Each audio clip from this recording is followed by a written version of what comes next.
The scream tore through the dawn, sharp enough to shatter the stillness of Willow Creek. It was mine, though I barely recognized the sound raw, primal, as if my soul had clawed its way out of my throat.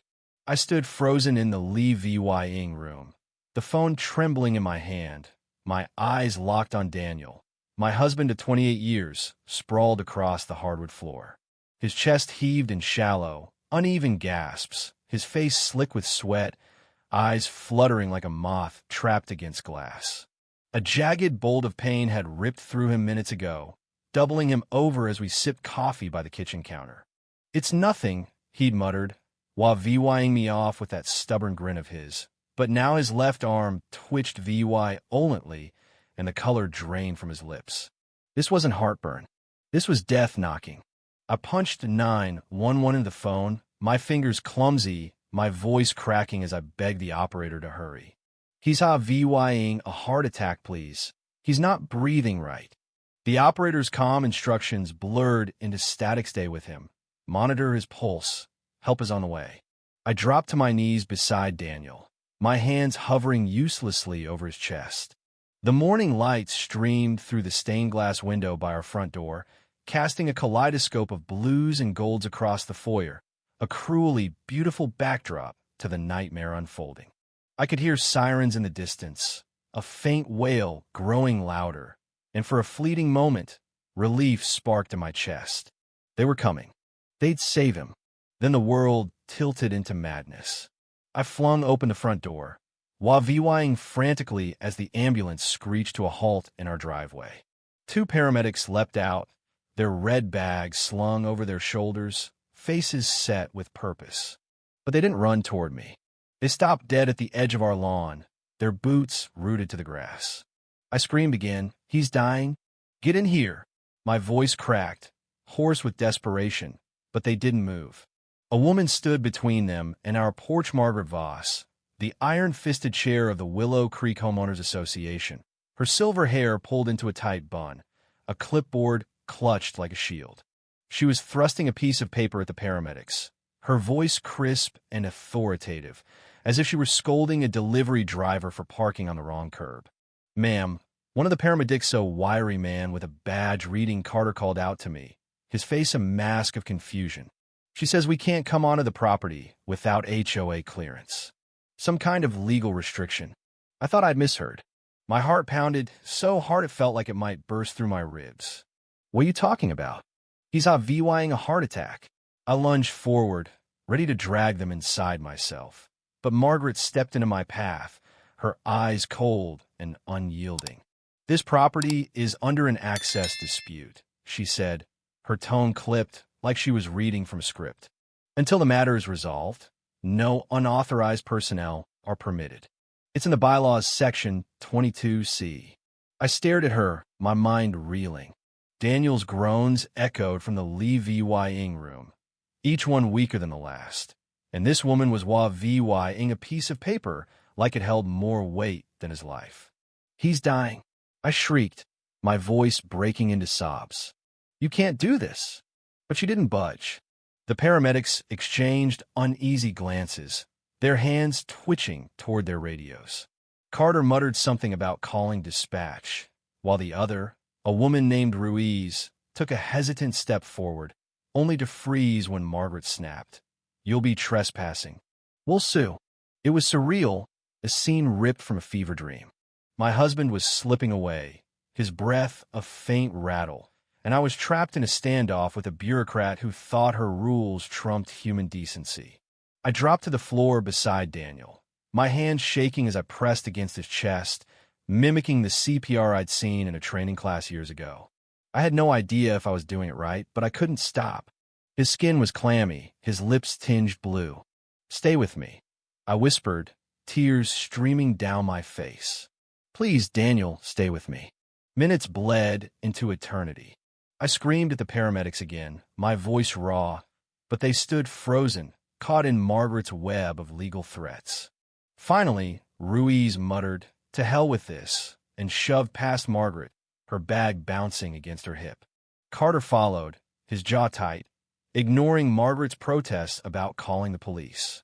They burst into the Lee Vy-ing room, dropping to their knees beside Daniel.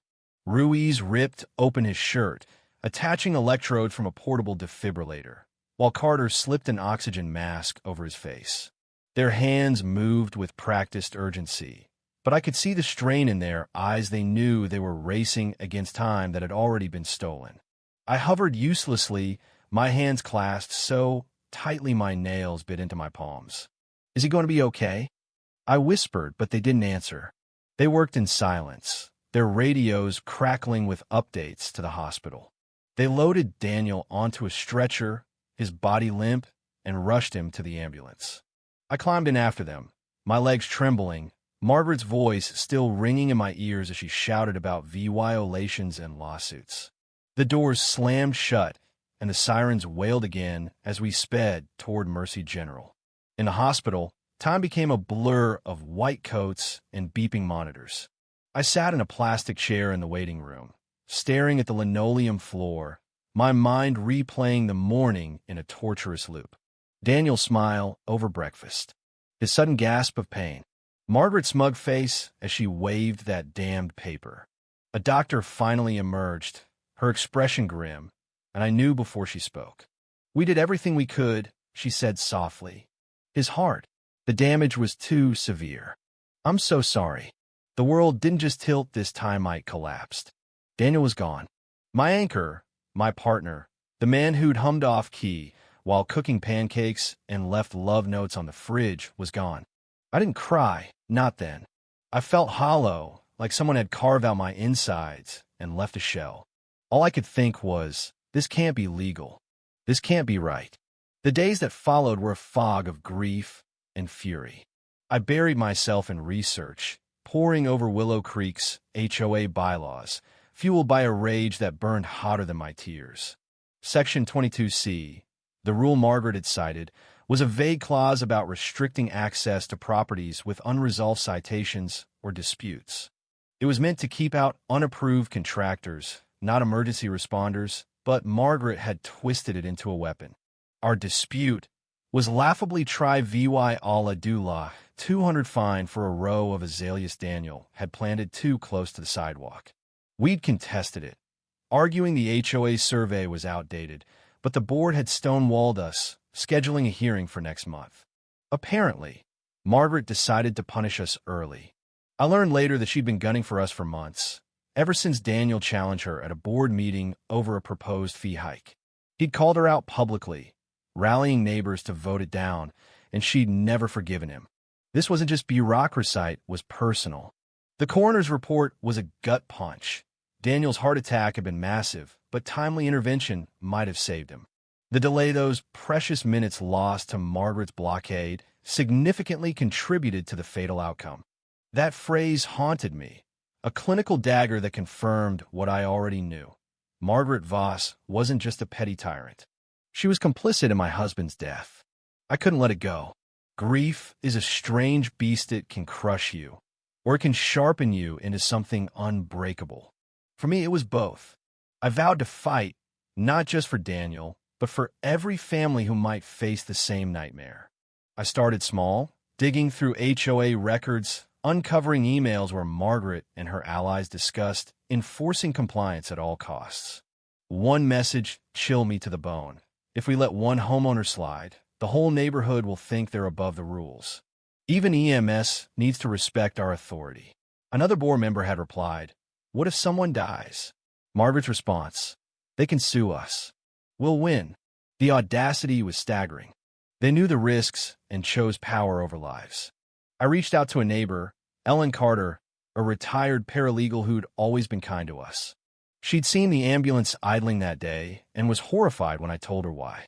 "This is criminal," she said, her voice trembling. "Let me help you." Together, we built a case, gathering witness statements, paramedic testimonies, and every scrap of HOA correspondence we could find. Ellen's husband, a former journalist, tipped off a local reporter, and soon our quiet cul-de-sac was swarming with news vans. The story exploded. Headlines screamed about an HOA blocking paramedics, and public outrage poured in.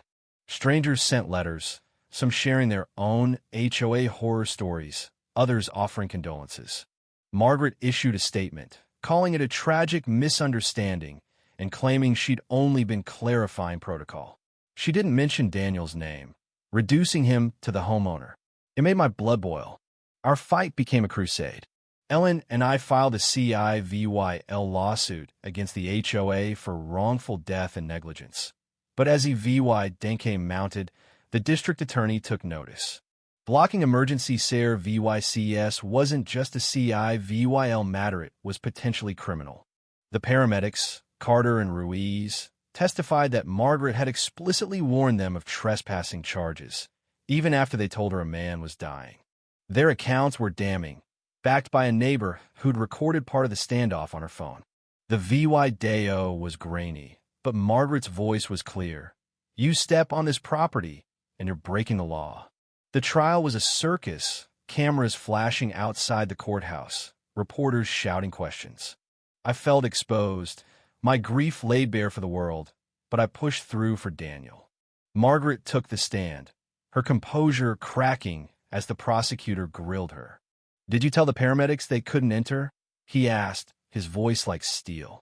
She hesitated, her eyes darting to her lawyer. I was upholding the bylaws, she said finally. They chose not to proceed. The courtroom gasped. That single admission that she'd prioritized rules over a man's life hung like a noose. The jury deliberated for 2 days before convicting her of involuntary manslaughter, a rare charge that sent shockwaves through the legal world. The HOA was found liable in the CIVYL case, ordered to pay damages that fell hollow. No money could fill the hole Daniel left. Outside the courthouse, I faced a sea of microphones, my voice steady despite the ache in my chest. My husband deserved to live, I said. He didn't get that chance because someone thought a bylaw mattered more than his heart. Today, justice was served, but it won't bring him back. The aftermath was chaotic. The Willow Creek HOA collapsed, its board resigning en masse. A new coalition formed, transparent and community-driven, with bylaws rewritten to ensure nothing like this could happen again. Margaret's appeal dragged on, but her sentence held for now. The case sparked nationwide debates, prompting states to pass laws protecting emergency access from HOA interference. I rebuilt my life in pieces. I painted our house a VY Brant yellow, a color Daniel loved, but the HOA had banned. I planted a garden in his memory, azaleas spilling over the sidewalk with defiant beauty. My daughter, Sarah, came home from college, and we spent nights reminiscing, laughing through tears. The grief never left, but it softened, weaving itself into the love we carried for him. A year later, I took Daniel's ashes to the river where we'd picnicked as newlyweds. Sarah stood beside me, the wind catching her hair as I scattered him over the water. You fought for him, Mom, she said, her voice thick. You changed things. I didn't feel like a hero. I was just a widow who'd lost her world and refused to let it happen to anyone else. Daniel's legacy wasn't in the headlines or the laws passed at it, was in the quiet moments, the memories that lingered like morning light through stained glass, reminding me that love endures, even when the heart it lives and stops beating. If you were the one in this story, how would you react? Would you stand up and fight back, or accept the unreasonable pressure and control from the HOA? Share your thoughts in the comments below. And don't forget to subscribe, like, and share this VY Deo with more people.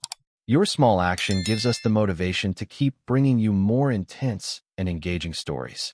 Thanks for watching, and we'll see you in the next VY Deo.